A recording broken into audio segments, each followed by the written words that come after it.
Welcome back to the Locked On Cowboys podcast. I am your host, Marcus Mosher.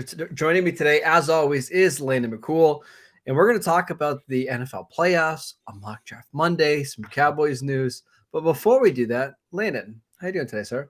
I'm doing well. Those are some great games that we just watched over the weekend. I think it's we got really close to my Super Bowl prediction of, or not prediction, but my moneymaker, right, of Cincinnati and San Francisco. Yeah, But it didn't quite work out that way. No Shanahan lead is safe, apparently.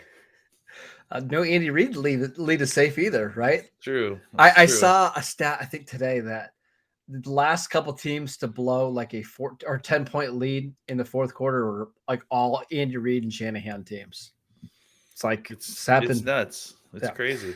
All right. So first and foremost, I need you to update me. What's Los Angeles like right now with the Rams in the Super Bowl? Do they care? Does Man, the fireworks were going off last night. There were car fires.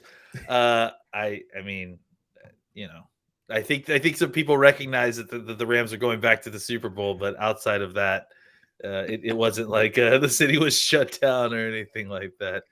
If anything, I think they were happy to just have some visitors from San Francisco down for a couple hours and then just kind of send them on their way and none the wiser as to what happened in Inglewood yesterday afternoon. I saw yesterday. Oh man, football in Los Angeles is great. By the way, I saw a girl. She had a Sony Michelle jersey on, and she was clearly like taking pictures for her Instagram. Mm-hmm. This makes me realize how much I hate Los Angeles football. Like this is the problem with it, right?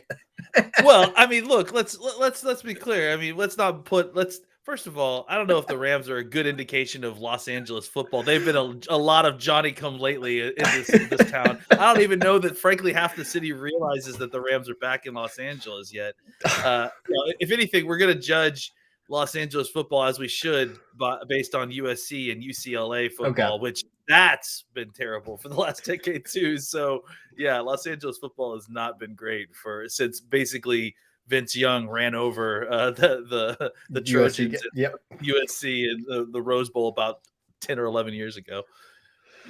Oh man, this is so good. All right, let's talk about these games and some of our biggest takeaways from them. So let's start with the Chiefs Bengals game, and we're gonna get into Cowboy stuff, and some of this will tie into. But what did you think about that game? Because my goodness, did you know that Patrick Mahomes in the second half and in overtime had a combined 16 net passing yards? Yeah, I mean, I gotta say, at a certain point when this game reached, I think at one point wasn't it 21-3 21 to or 3. Yep. yeah, I think right around that point when it reached 21-3 is when my daughter and I started playing a pretty serious game of Mario Party. Who are you in Because Mario Party, by the way? what'd you say? Who's your character in Mario Party? Who do you like to Well, use? let me be clear. My daughter chooses every single time I am, so I don't get a choice. So usually I end up as Wario, which is pretty appropriate because I do a nice Wario. But no, I mean I'm sitting there playing, Mario Party, and I have the game on in my laptop, and I'm watching it with the sound off, right? And we're playing. So I'll play a mini game, and then I'll check back over. It was crazy how quickly things advanced, right? Like the Mahomes interception, and then suddenly, it's like after that, some kind of switch went off in Mahomes' head or Yeah. something, Yeah. right? Like it's just after that moment, just one thing, one little bit of adversity for Kansas City. And it felt like it suddenly, that whole game flipped on its head. Suddenly, the Kansas City couldn't move the ball. Cincinnati's defense started getting a little bit of a pass rush going and started harassing Mahomes.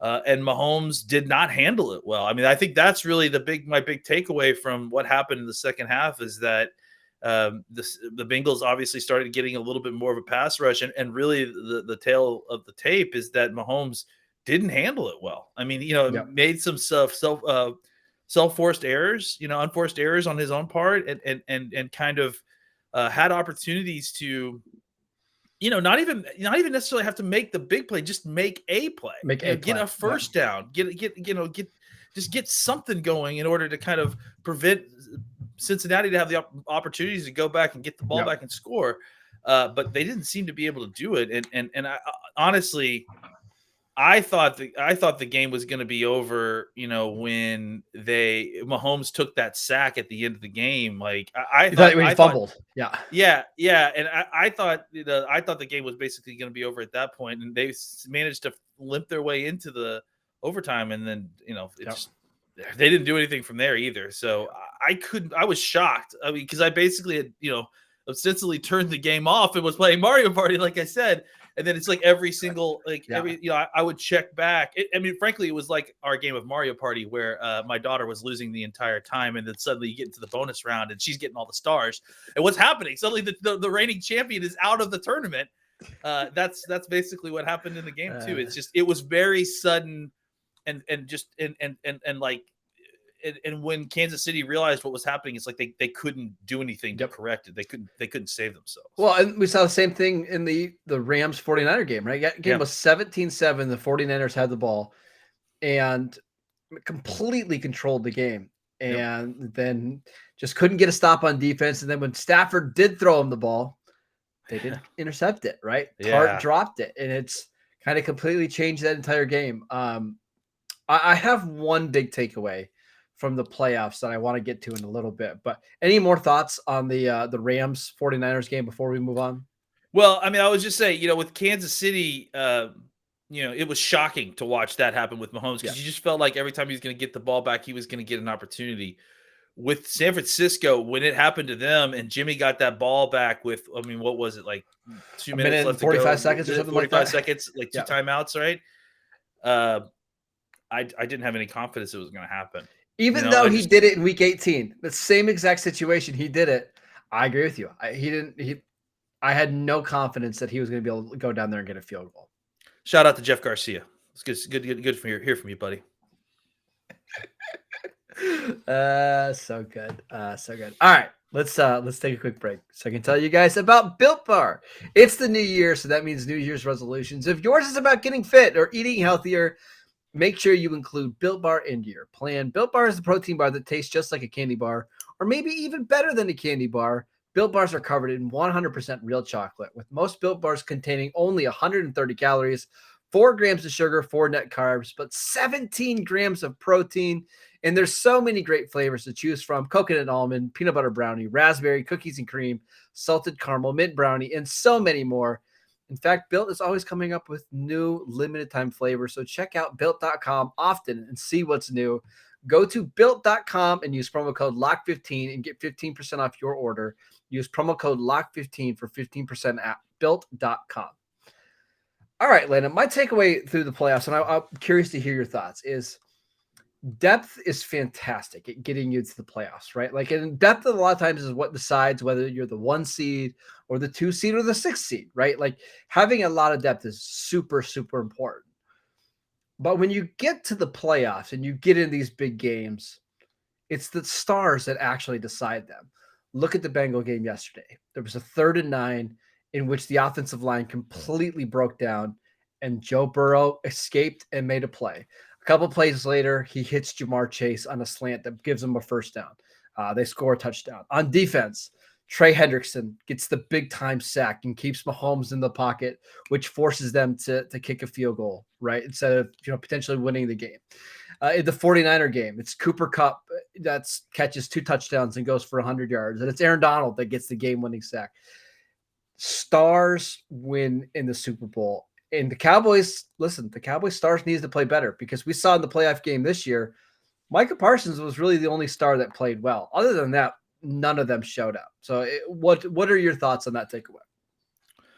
Yeah, I mean, I think it's a good takeaway. I mean, ultimately, at the end of the day, that's why you need these guys on your team, is because they're the difference makers. And when you get to the playoffs, I mean, we talk about all the time, styles make fights, and there's interesting matchups. But at the end of the day, I mean, you're always talking, especially this deep into the playoffs, you're talking about 4 incredibly talented teams, the daylight between these 2 teams is not very big, much. There's not a lot of talent difference between these four teams because they're all very talented teams, and because of the limitations that are put on NFL teams as far as team building goes, it's really hard to build a juggernaut that is, you know, orders of magnitude more talented than the next Yep. most talented Yep. team. So ultimately, Although we what you might get need one in the Super Bowl here. I feel like the Rams are far more talented than the Bengals, right? that may be the case, right? Like, but I Yeah. think but I still think that that's still relative to, Correct. you know, Yeah. like the four that we're playing, right? Yeah, yeah, they're It's all very, very talented teams. and so I think at the end of the day, you know, the difference is not usually in the kind of middle part, the lower part of your roster, Mhm. which, you know, usually the teams that make it this far are good enough in roster allocation and kind of getting their talent where it needs to be to kind of get them there. It's the guys at the top, right, that are separating themselves from other guys at the top on the other teams. I would say that the only difference there is Cincinnati. It feels like Cincinnati doesn't necessarily. I mean, their defense clearly played incredible at the end of the game Yep. yesterday, Yep. but I mean, I don't feel like they necessarily have this incredibly super talented defense. They just had a defense that played extremely opportunistic, which, you know, can be Yeah, enough, right? but at the same time, I will say, like, they've made a lot of big improvements to their overall talent Sure, level. Like, Hendrickson sure, is a big signing for them, right? sure. And he made big plays. Even Chidobe Awuzie, he had a great season this year, and now between him and Mike Hilton and some of the other corners, like, they just have a really good team. They just don't maybe have the stars that some of the other Yeah, I guess teams. that's what I was gonna say Yeah, is that I wouldn't necessarily call Hendrickson a star or but Chidobe he's was a just star. below that, They're right? very good players. Yeah, Yes, yeah, absolutely. yeah, And I think that that's ultimately, you know, where you're gonna see kind of the difference in the Super Bowl is that when your stars and look, yep, I mean, ultimately, even in that game, it was about how the stars played. It was about Mahomes not yep. playing fantastic near the end and not being able to kind of do what they needed to do to win that game. And frankly, on the defense side for Kansas City as well, they had opportunities to Oh stop yeah, the Bengals. They didn't make them. So nope, I agree that I think it is the difference in those kind of high level games because you know the middle and the lower part of your roster are mostly the same. Is yep. what's going to separate you from the other team is how well your stars play. And I think we like to make this way too simple. Like I know we've had arguments before. Stack an elite quarterback because you need an elite quarterback to win a Super Bowl. Well, we don't have Tom Brady, Aaron Rodgers, and Mahomes aren't all in the Super Bowl, right? And I think, listen, Burrow is having a great year and Matt Stafford's having a really good year. But I think almost everybody would put them somewhere between, what do you think, the fifth to 12th best quarterback going into the season, at least, right? I mean, look, I think you look at all four of these games, all four of these teams, in both of these games, and it wasn't exactly a case where there's the brass ring and this team took it. I mean, it was both the case that both of these teams played pretty poorly at different Yeah. points. All four Yeah. of these teams played poorly at different points in that game. So it's not like, you know, one team is dominant and playing incredible football and that's how they got to the Super Bowl. All four of these teams played like crap at some point on Sunday. It's just a matter of the timing and who was playing well at the end of the game versus the rest of the game. Yeah, as good as the Bengals defense was in the Yeah. second half, these are their drives in the first half. That on defense, 11 plays, 84 yards, touchdown, first drive of the game. 7 plays, 75 yards, touchdown. 8 plays, 72 yards, touchdown. Seven Yeah. plays, 80 yards, end of half. They made a nice tackle on Tyreek Hill at the 1 yard line. If they didn't do that, they would have given up touchdowns on the first four drives of the game. So like they really struggled to open up, but they made the plays at the end that they needed to win. I don't know. Football's a team game, and it's why we Yeah. love it so much. And I know we like to say that quarterbacks are super important, and they are, of course, because they give you such a high floor. But man, sometimes you just need your other stars to go out there and make plays and win games. And football's not a clean game. And that's the No, other thing too that no, people need to remember is that you need to be able to win dirty because you're not going to be able to play a completely clean game where nope, you nope. execute Uh-huh. perfectly every single time and because you have the best players and the best plays you're going to win. Like I think the Cincinnati game was example is that the football still makes you earn it, still makes you prove it. Yeah, And if you're having a bad day that day, that's all it takes. This isn't a get best of 3 or best of 5 nope. series. It's right now. Like either you're going Yep. to do it right now or you're not going to the next week. And that's probably one of the best parts about the NFL playoffs is that it's very much in the moment. You're not going to get another opportunity. You got to Yep. take control of it while you have the chance. So we saw the Rams kind of go all in this year, right? Trading for Von Miller, trading 2 first-round picks for Stafford a couple years ago, trading for Ramsey. Do you think that's something that I'm not saying trade first-round picks, but the Yeah. Cowboys kind of being in a championship window, do you think they should be more aggressive in trying to go win that Super Bowl? Yeah, I mean, I think it's a tough call. I mean, look, I think for as much as they went all in and they got really close to not getting in, you know what Yeah, I'm saying? And a team in San Francisco that does not impose that kind of thought process, they were able to beat the Rams multiple times this year, and then they weren't able to hold on at the end. So I think there is always this uh not over analysis, but like this belief that no matter what the teams did to get to the Super Bowl, that's that's the the right optimal answer. way to do it. I agree That's with the that. best way to do it, and that's I think poor long-term planning. And frankly, if you buy into that, you're going to have a franchise that's constantly chasing its tail, because you're going to be Exactly. chasing different franchise building methodologies, Yep. because each one of these teams is kind of different. Yes. Yes, it did work for the Rams, but I mean, honestly, all they need, their one Jaquiste Tart caught interception from being Exactly. like, why did you do this? Why did you mortgage your future, and then only to give it up in the NFC Championship game? Yep. So go ahead. I just say I agree with you. I think the Cowboys need to be a little bit more aggressive. Not I Yeah, don't necessarily think they have to trade every first round pick between now and 2029 in order to do that, but I do think they need to be aggressive. I agree with you though. Like just trying to chase what the current Super Bowl contenders are doing, or representatives, is a bad way to do business. Just like it's going to be a bad way for teams this draft cycle to look for the next Micah Parsons, right? yep, Hey, they're the gonna do Cowboys it had though. success with this linebacker. Let's see if we can find a linebacker that can play edge. It's just a bad way of trying to do things. You're always going to be behind the cycle, right? Yeah, absolutely. And again, it ignores the idea that there are multiple ways to do this. Yes. And that's the key thing, right? Is find a methodology that you're comfortable with, that you feel like you can have success in. And again, somebody said it perfectly yesterday. The NFL is like playing Russian roulette with 31 bullets. You know what I'm saying? Like, only one team is gonna say that they did it, and if we completely ignore and dismiss every single thing, and identify every single thing that the other 31 teams did as bad and Yep. incorrect as the methodology for winning the Super Bowl, you're going to really be bad, because you're going to be constantly changing and chasing your tail, and not believing in what you need to do. Luck, we need to recognize that luck plays a huge factor in a lot of Huge. this stuff, huge factor. And so the best you can do is put your team in the best position to take advantage of those lucky situations. And if the ball bounces your way, be ready to receive the benefit of that luck, and take advantage of it. I agree. All right, let's take one more quick break so I can tell you guys about Get Upside. Our listeners are earning cash back for every single gallon of gas every time they fill up. Just download the free Get Upside app in the App Store or Google Play right now and use promo code Touchdown for 25 cents per gallon or more on your first fill up. Cash back. Don't pay full price at the pump anymore. Get cash back using Get Upside. Just download the app for free and use promo code Touchdown for 25 cents per gallon or more on your first tank. Some people who drive a lot are making up to $200 to $300 a year in cash back, and there's no catch. The cash automatically gets added to your account.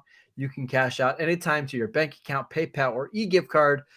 Just download the free Get Upside app and use promo code Touchdown to get 25 cents per gallon or more cash back on your first tank. All right, Landon. It's a mock draft Monday here on the Locked On Cowboys podcast. We haven't done this in a long time, so this is a lot of fun. I'm looking at a most recent updated mock draft from CBS Sports, and they have the Cowboys drafting at pick number 22, or excuse me, pick number 24, Nakobe Dean, linebacker from Georgia. He's not going to be at the Senior Bowl, which is a little unfortunate. But we've both watched Nakobe Dean. How do you feel about the Cowboys drafting a linebacker in the first round once again? I get it. I mean, obviously there's a need there, especially if and when Leighton Vander Esch walks, and you don't. I mean, ultimately, it's kind of also a decision of what do you want to do with Micah Parsons. Is the idea just to kind of continue to use him as this movable chess piece? And if that's the case, you definitely need a linebacker because Yeah. you're almost at a point where you felt pigeonholed to force him to play linebacker simply because you didn't have enough talent there, and you felt like you had more talent in pass rusher Yep. with Lawrence and with Gregory. And I think the question is, what happens if Gregory comes back? I mean, I think all these are things that are going to feed into this decision in some way or another. But I think regardless, you're going to need a linebacker. I mean, just because you're about to lose a number of them, you probably need to draft someone who's going to be a starter. Yep. I mean, because you can't guarantee that what Cox is going to do when he comes back. You hope that he can come in and mix it up and take that spot, but you can't be sure. Yep. So drafting someone as talented and like Nakobe Dean and pairing him with Micah Parsons could really, do something for your defense that is incredible. I mean, you talk about having a guy like Micah Parsons who's a transcendent player, a player that guys are gonna, the teams are going to try to chase right this year, and Nakobe Dean's going to be one of those guys, right? That's going to get the Micah Parsons comparison of a guy who can attack, who can do a little bit of everything, who has athleticism to spare. Dean is a guy that when you watch the Georgia defense, I mean, I think we talked about it, right? I was actually scouting a different linebacker, Channing and Tindall. Yeah. Channing Tindall, and I couldn't stop watching 17. And then I knew who he was, but I later, it wasn't until later that you pointed out that was him, and I was like, oh, that makes a lot of sense. Yeah. It's just one of those guys who kind of pops out on tape, and I think pairing him with someone like Parsons gives you a lot of flexibility to do a lot with both of these two guys, and it gives you someone who can kind of play off of Parsons a little bit. Having said all that, though, I feel like there's a lot of needs in this team, and linebacker is certainly one of them. I don't love taking linebackers in the first round. Parsons is obviously the exception because of what he can do and what he provides to the team.